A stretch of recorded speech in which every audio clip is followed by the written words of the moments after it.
During the plague years, video games became a much larger part of my life than they ever have before or since. I've come to appreciate video games as something more than another way to entertain myself. I now see them as another medium of art. Today, some of the most creative minds we have out there are working in the video game industry, and some of my most memorable moments from the hellscape of the early 2020s have come from appreciating their work. It's been around since 2016, but I picked up Overwatch for the first time in 2020. And although I have so many positive things to say about this game, I feel like I'd be doing something wrong if I didn't first talk about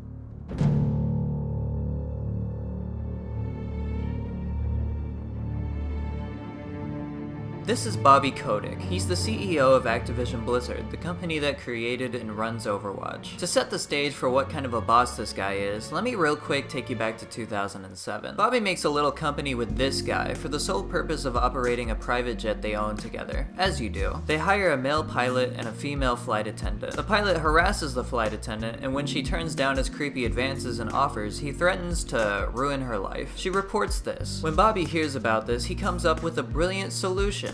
He fires her. He fires the woman getting harassed because, and I allegedly quote, "the guys are unhappy with the hostile environment."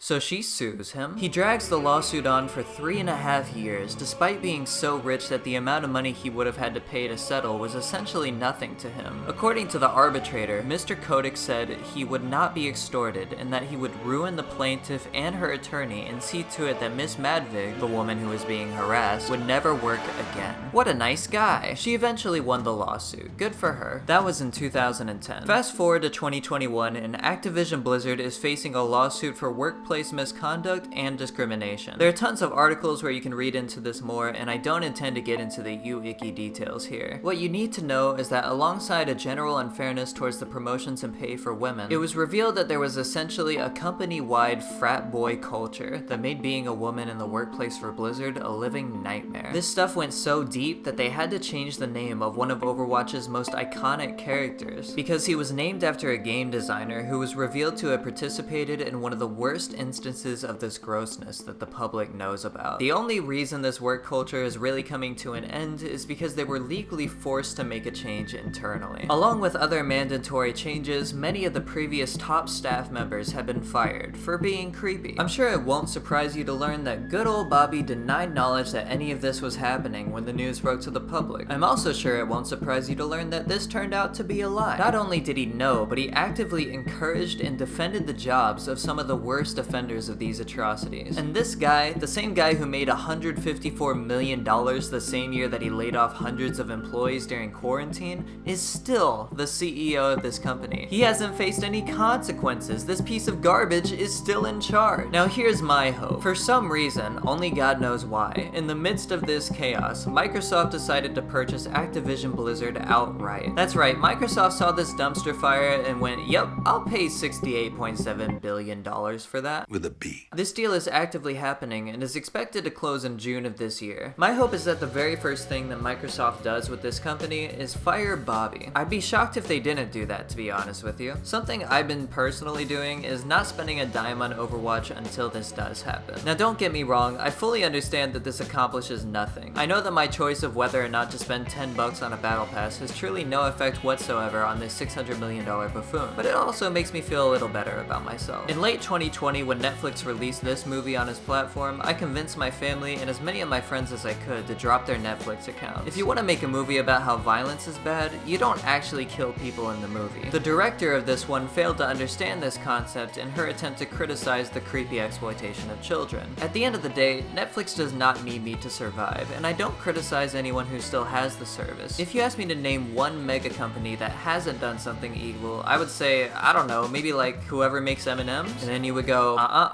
child labor. I don't expect people to drop the convenience of using their go-to companies just because they did something that really rubbed me the wrong way personally. Because unless we all become Amish and vegan, we're all always gonna be complicit. The main point of this video is, I didn't want to start making content about Overwatch without first acknowledging everything that's happened behind the scenes. This video will essentially serve as a disclaimer saying, yeah, I know things are That being said, when this many people are involved on a project, a video game, a piece of art, I think it sucks to say you aren't allowed to enjoy it just because a whole lot of them turned out to be the scum of the earth. There are still hundreds, if not thousands, of beautiful people who worked on this game over the years because they wanted to make something cool and fun and also not be creepy. I think they should be acknowledged and appreciated for that. That being said, outside of a lot of the behind the scenes conditions being awful, I also believe there are some more upfront issues with the game itself that essentially make it operate like a scam. So be sure to watch my next video where I talk about that. Like and subscribe. Okay, goodbye.